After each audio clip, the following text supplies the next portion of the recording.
دیکھیں حضرت قتادہ سرکار کی بارگاہ میں حاضر ہوئے، انگلی اپنی ہتھیلی میں آنکھ کا ڈھیلا لے کر، یا رسول اللہ یہ آنکھ نکل گئی ہے، میں کیا کروں؟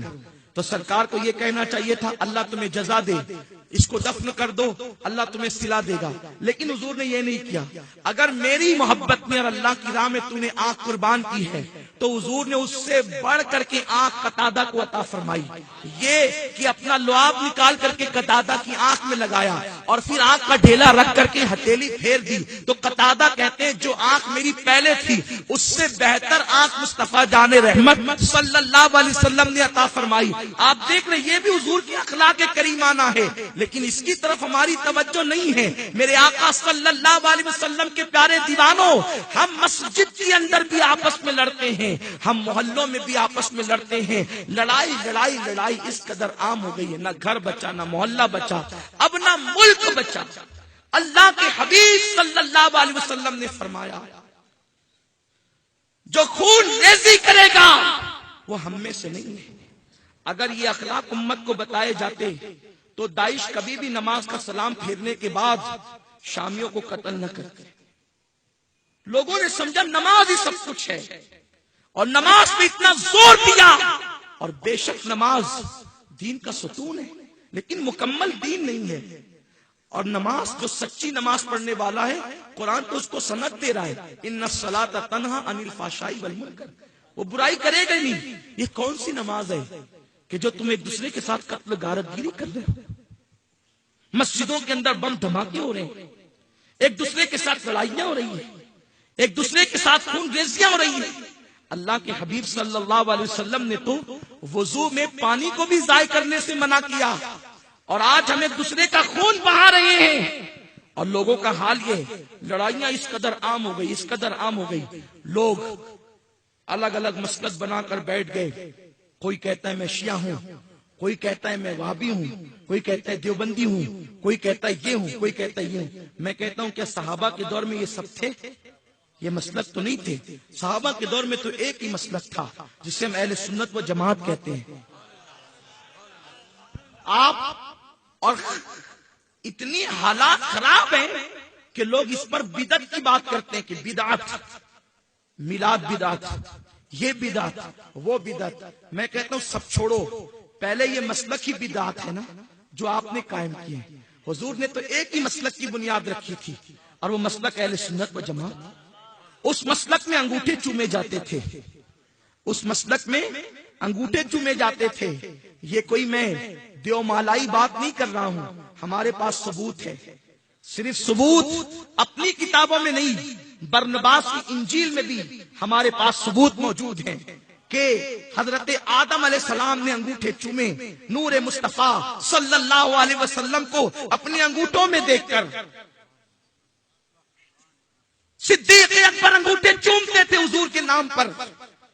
صحابہ نے جو مسلک پر عمل کیا تھا اور جس مسلک کی بنیاد حضور نے رکھی تھی اس میں انگوٹھے چومے جاتے تھے۔ سرکار نے جس مسلک کی بنیاد رکھی تھی اس میں میلاد النبی منائی جاتی تھی۔ کیا نعمت الکبریٰ میں یہ حدیث نہیں کہ ابو بکر صدیق فرماتے ہیں کہ جس نے میلاد پر 1 روپیہ خرچ کیا وہ ابو بکر صدیق کے ساتھ جنت میں داخل کیا جائے گا؟ لوگ کہتے ہیں یہ روایت ضعیف ہے، ہم کہتے ہیں نعمت الکبریٰ کی مقام کی کوئی کتاب آپ بھی لائیے اور ایسی کوئی ضعیف روایت آپ اس کے سامنے لا کر بتائیے کہ یہ بات غلط ہے۔ آپ تو اس روایت کے مقابل میں اپنے مولوی کی بات پیش کرتے ہیں، ابن حجر جیسا آدمی لاؤ اور اس کی بات پیش کرو کہ صدیق اکبر نے یہ بات نہیں کہی۔ لیکن صدیق اکبر تو صرف میلادی نہیں ہے، میلاد منانے کی ترغیب دینے والے ہیں۔ کہتے ہیں 1 روپیہ بھی خرچ کرو گے تو مجھے ابو بکر صدیق کے ساتھ جنت میں داخل کیے جاؤ گے۔ صحابہ کے دور میں حضور کے ساتھ کس طرح کا کلام کیا جاتا تھا؟ حضور اپنی طرح بشر ہے یہ نہیں کہا جاتا تھا۔ بخاری اٹھا کر دیکھیں، آقا نے جب ابو بکر، عمر، عثمان و علی ان آقاؤں سے کہا، ہمارے آقاؤں سے کہ ایکم مثلی، تم میں کون میری طرح ہے؟ تو وہ سب چپ رہے، کسی نے یہ نہیں کہا آپ ہماری طرح بشر ہیں۔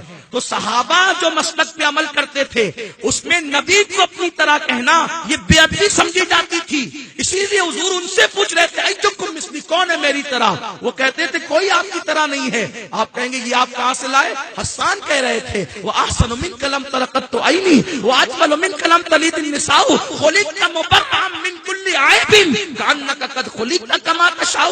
آپ جیسا میں نے کسی کو دیکھا ہی نہیں. ابو بکر کو دیکھ کر کہتے ہیں آپ جیسا کسی کو نہیں دیکھا. تو جب ابو بکر حضور کی طرح نہیں ہے تو ہماری مسجد کا امام حضور کی طرح کیسے ہو سکتا ہے؟ میری قوم کے جوانوں، یہ امت میں فتنہ ڈالنے کے لیے یہود و نصارہ نے تمہارے درمیان مکاتب فکر پیدا کیے ہیں. یہ ساری فکروں پہ لعنت کرو. آؤ اس فکر کی طرف جو فکر مدینے کے تاجدار لے کر آئے تھے. آؤ اس فکر کی طرف جس فکر کی دعوت سیدنا ابو بکر صدیق نے کی تھی. پتا ہے صحابہ کا مسلک کیا تھا؟ لوگ اپنی اپنی ڈیوڈ کی بات کرتے، اپنے نئے نئے مسالک کی بات کرتے. آؤ مسلک صحابہ کی بات کریں. صحابہ کا مسلک کیا تھا؟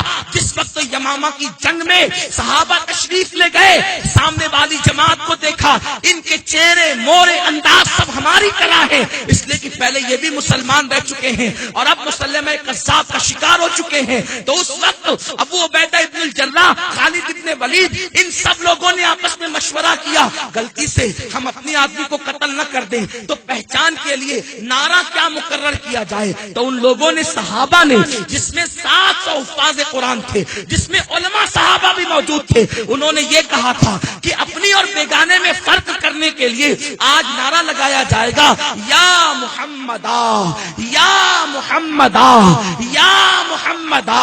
یا حرف ندا محمد منادا الف آ جائے تو یہ مدد کا فائدہ دیتا ہے.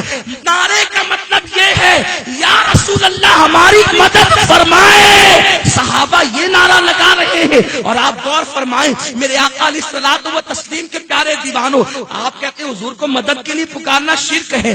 یمامہ مدینہ منورہ سے دور آقا کریم کو پردہ فرمانے چاہے وہ کئی مہینے بیت چکے اور صحابہ کہتے ہیں حضور مدد فرمائے. تو مسلک صحابہ تو یہ تھا کہ قبر سے حضور مدد کر سکتے ہیں، اسی لیے تو مدد کے لیے پکار رہے تھے. صحابہ کا مسلک تو یہ تھا. آپ کس مسلک کی بات کرتے ہیں؟